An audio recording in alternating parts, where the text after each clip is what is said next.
Hey, true believers. Chris Matt coming at you today with X Factor number 73. And this issue is so funny.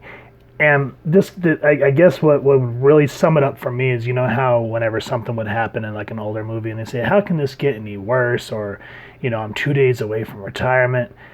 And then, boom, something happens. This issue really, or even multiple problems. So as we get into it, this is kind of funny. I mean, the situation and where the funniness happens is not, but the guy's flicking through the radio. And we get, here's a cut from Weird Al's new all-mutant parody album, Wings on Her Fingers. And then this one is set to the tune of Particle Man, which if you've never heard Particle Man, it's actually a really cool song. I forgot all about it. And I think that's the tune they set the original Spider-Man song to. But anyway, this one's called Multiple Man. So, again, multiple man, doing the things a multiple man can. I can't sing, so, And he goes, his own beginning and his own end. He's his own best friend, multiple man. Boom! And enters multiple man. So I just love how we get, some comedy and then boom, we get into the action, meat and potatoes of the book, and you're just like, what's going on? And just before we get into this book, the print date was December 1991, and the people working on this book is Peter David writer, Larry Stroman penciler, Al Milgrom inker, Michael Hessler letterer, Glynis Oliver colorist, Bob Harris was the editor, and Tom DeFalco was editor-in-chief. So get an all-star cast here working on it. And if y'all hear the background effects, the little one just woke up, so he's in here reviewing with me. He wanted to get a piece of the action. So, speaking of action, here's a multiple man beating each other to death on top of this guy's car, and then just multiples. And I didn't go over issue 72, but at the end of it, check it out. And if you guys would like to see me do issue 72, let me know down in the comments, but we're going to move on. Oh man, this was such a good issue. And then, you know how a lot of times like people will make pop culture jokes, and you're just like, man, that dates this book. But I think in the way that this is done, at the time, yes, it was for the pop culture references at the time, but I feel like this was sort of endearing. So this lady's like, get it all, honey, the TV news will eat it up. And he's like, forget that, this is going directly to Bob Saget. So back in the 90s, Bob Saget, was part of Full House, but he used to also host, was America's Funniest Home Videos and stuff, so that was like the place to send all your funny videos. And so this is the fallout of last issue where Val is actually introducing X Factor, and then this is kind of where we get into all of that good stuff. And what I like here is Val says, Jamie, tell me this is another stupid joke. I won't get mad, I swear. Say it's a joke. It's not a joke. Oh God, it's not a joke. Just shoot me now. And so you see how she just gets overly dramatic.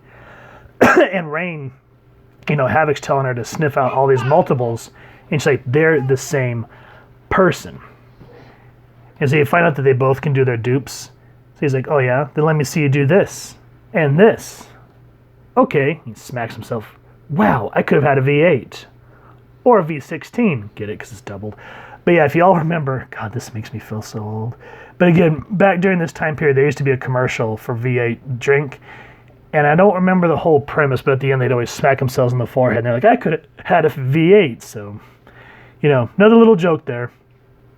And so this book, instead of Ride of the Valkyries, we can call it Ride of the Jamies or the Multiples, and they end up at the Smithsonian Museum. And I love this, because he's like, I wonder why that case with the dedication plaque to Jim Henson is broken. Excuse me, can I help you with something? Oh, I'm just a little lost. Have you tried Hare Krishna? Actually, I'm looking for someone who looks just like me. Kablam! And there's Fozzie's punchline. I think I found him for you. Now, I don't know if Jamie Madrox is that doofy to the point where he would actually believe he's talking to Kermit. So it's just kind of like, okay then, but that's what I love about Peter David's humor, is that's kind of how I am. It's just, it can be random, but fun. And the same way, especially, how Guido's going through, 1, little 2, little 3, little Jamies, 4, little 5, little 6, little Jamies, just wham, wham, wham. So the team's trying to take him down, because at this point the media is eating this up, saying, "Oh, look, this new mutant government-sponsored mutant team was just introduced, and they're already fighting amongst themselves." And so they're trying to cut back on a PR backlash. And so, you know, these two, which are like the main dupes, are fighting. And these James are saying, "Oh, you must be like a bad piece of cheese that I've eaten," or something like that. So he goes, and he says, you know, just like right here, he says, "You're not really what makes Jamie Madrox. You're just some fleeting thought that got away from me. A bad dream conjured up by an underdone potato, like Marley's ghost." And then I love the punchline of this joke. "The Dickens, you say?" So, you know, Charles Dickens. And so just the fight continues, and everyone's trying to take him out. Again, public relations is fleeting. The news team catches up, and they're like, "Oh, here's one of the members of the team. Let's get a talk with him." And Guido, I love the artwork again by Strawman. He just does such a great job. And he turns around, he's like, "I'm so sick of it. You guys have made mutants such a bad name." He's like, "We deserve respect, and we won't get it with the pejorative term mutant in popular use." He's like, "You're saying you don't want to be called mutants anymore?" "That's right." "Well then, how would you refer to such individuals as yourselves?" "We prefer the term genetically challenged, or GCs for short." And so the reason I wanted to go over this panel is, we'll get there. Now there's another thing where we kind of get to Professor Vic Chalker, see where the kid wants to get in on the action. And this is what I meant where things go from bad to worse, because he builds this suit. He's like, "I don't believe this. The thing's the wrong size. I took my own measurements wrong.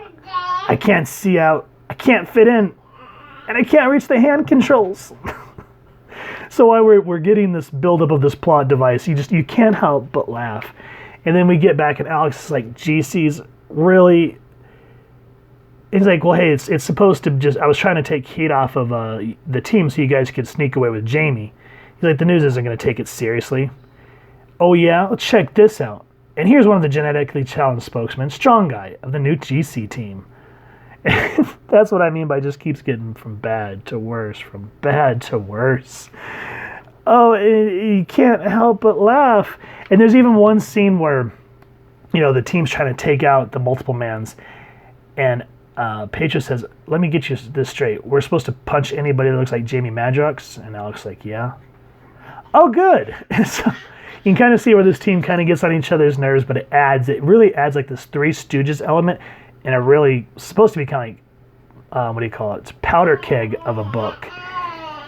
And so some other things happen, and then we get the buildup of the baddie, which can't remember what his name is, but you find out that he's pulling strings from behind this curtain, and he has his eyes set on another mutant, or a GC, as a Strong Guy decided to call it. But yeah, guys, X Factor number 73.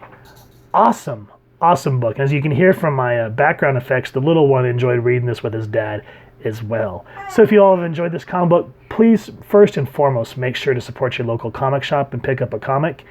Pick up a copy. As you can see, I've not had enough coffee yet. And if you've enjoyed this review, we'd really appreciate it if you hit like, share, and subscribe. Helps the club channel more than you could possibly know. And if you wouldn't mind hitting that fancy little X bell next to subscribe, that way as we continue to upload content, you guys can come to the page, and we love to have a dialogue with y'all down in the comments below, or on our social media pages, which I'll make sure to leave the links down in the description below. So with all that said, thank you all for stopping by. I hope you all continue to have an absolutely amazing day reading, and happy hunting, true believers.